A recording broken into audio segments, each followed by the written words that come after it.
अरे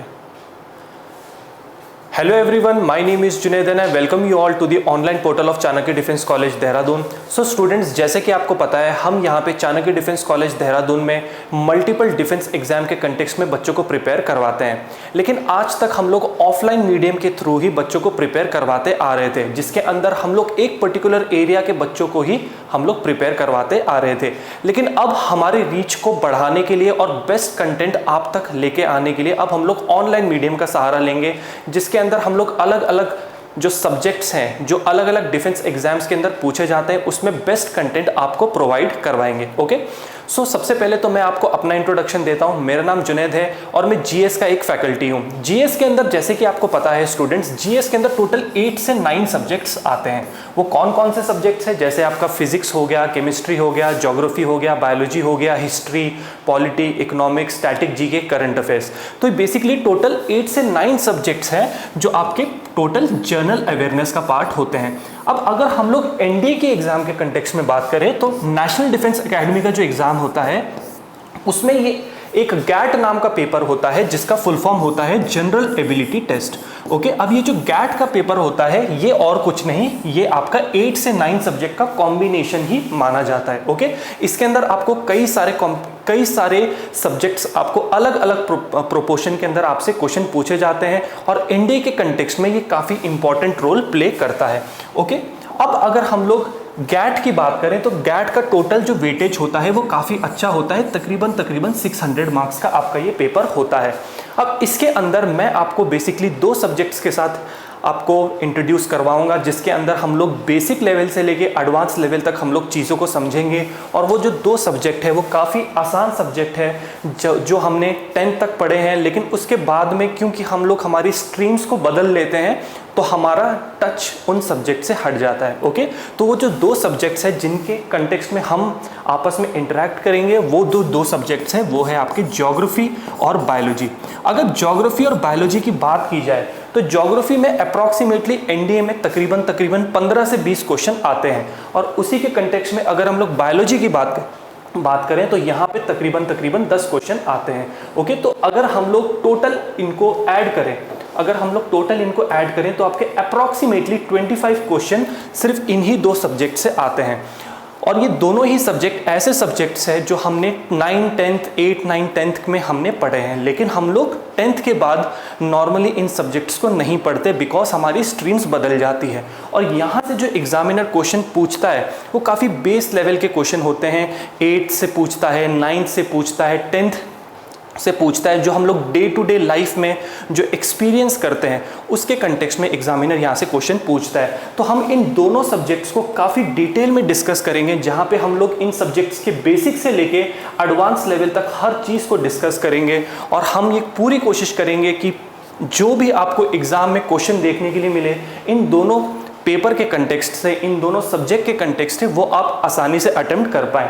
क्योंकि जैसे कि मैंने आपको बताया कि यहाँ पे अप्रॉक्सीमेटली आपको 25 क्वेश्चंस देखने के लिए मिलेंगे। तो अगर हम लोग एक क्वेश्चन को कंसिडर करें जो कि 4 मार्क्स का होता है, तो तकरीबन यहाँ पे 100 नंबर सिर्फ आपके इन्हीं 2 सब्जेक्ट से रिलेट हो जाते हैं। ओके, सो आई होप आपको ये दोनों सब्जेक्ट्स कितने ज़्यादा इंपॉर्टेंट है इसका आपको समझ में आ गया होगा। अब हम लोग ये देखते हैं कि कौन कौन से वो टॉपिक्स है। ज्योग्राफी की अगर हम लोग बात करें तो वो कौन कौन से बेसिकली टॉपिक्स है जो हमें एग्जाम के कंटेक्स्ट में पढ़ने हैं, अगर हम लोग कोई भी डिफेंस एग्जाम की बात करें। ओके, तो जो अगर हम लोग टॉपिक्स देखें तो आपके सामने यहाँ पे आपको टॉपिक्स दिख रहे होंगे। सबसे पहली जो चीज़ जो हमें समझनी है वो ये है कि वो कौन कौन से टॉपिक्स है जो इंडियन ज्योग्राफी का पार्ट है और वो कौन कौन से टॉपिक्स है जो वर्ल्ड ज्योग्राफी का पार्ट है। अगर हम लोग इंडियन ज्योग्राफी की बात करें तो जैसे कि आपको पता है कि यहाँ पे पहला जो मोस्ट इंपॉर्टेंट चैप्टर है वो है आपका माउंटेन रेंजेस ऑफ इंडिया। इस चैप्टर के अंदर हम लोग क्या समझते हैं? इस चैप्टर के अंदर हम लोग अलग अलग टाइप के माउंटेन्स को स्टडी करते हैं। ओके, इस चैप्टर के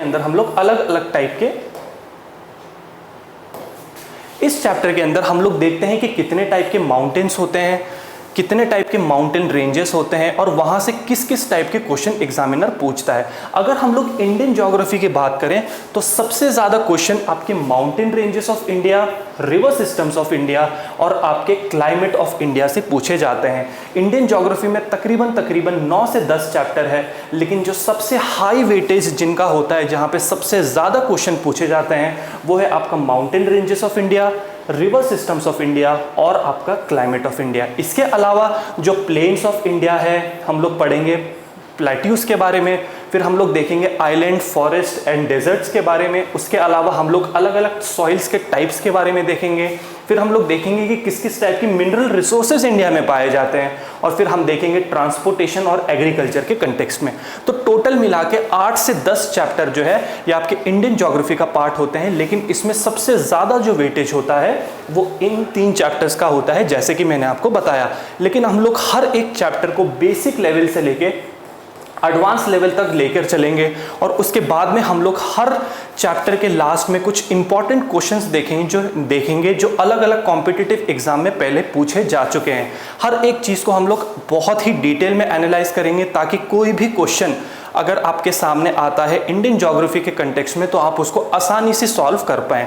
तो ये जो सारी चीज़ें मैंने आपको बताई, ये तो आपकी इंडियन ज्योग्राफी के कंटेक्स्ट में थी। अब इसी के कंटेक्स्ट में जो वर्ल्ड ज्योग्राफी होती है, इसमें भी आपके कई सारे मल्टीपल डिफेंस एग्जाम के कंटेक्स्ट में क्वेश्चन पूछे जाते हैं। अब यहाँ पर भी आपको कई सारे टॉपिक्स दिख रहे हैं, जैसे कि आपका द यूनिवर्स हो गया, द सोलर सिस्टम हो गया। यहाँ पे हम लोग देखेंगे अर्थ के कंटेक्स्ट में अर्थ का मूवमेंट कैसे होता है।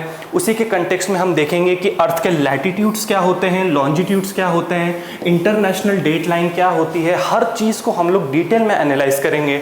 उसके बाद में हम देखेंगे lithosphere, hydrosphere, atmosphere, major biomes of the world, cyclones क्या होते हैं, कितने टाइप के क्लाउड्स होते हैं, और उन क्लाउड से निकलने वाली जो प्रेसिपिटेशन है, वो प्रेसिपिटेशन के कितने टाइप होते हैं, वो भी हम लोग इसी चैप्टर में डिस्कस करेंगे।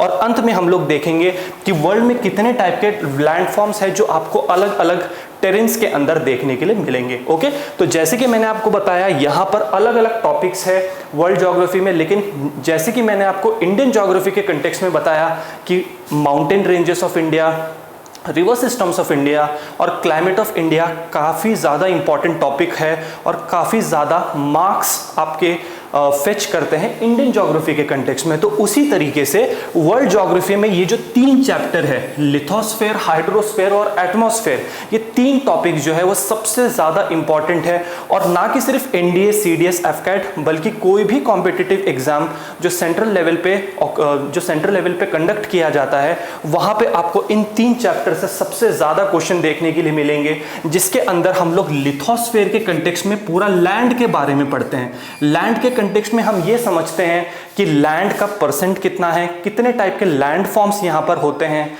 इसी के साथ हम लोग ये देखेंगे कि इसके अंदर इंटीरियर ऑफ द अर्थ का क्या रोल होता है, कितने टाइप के रॉक्स होते हैं, और वो कौन कौन से लैंड फॉर्म्स हैं जो विंड के कारण बनते हैं। वो हर एक चीज़ हम लोग लिथोस्फेयर के कंटेक्स्ट में देखेंगे।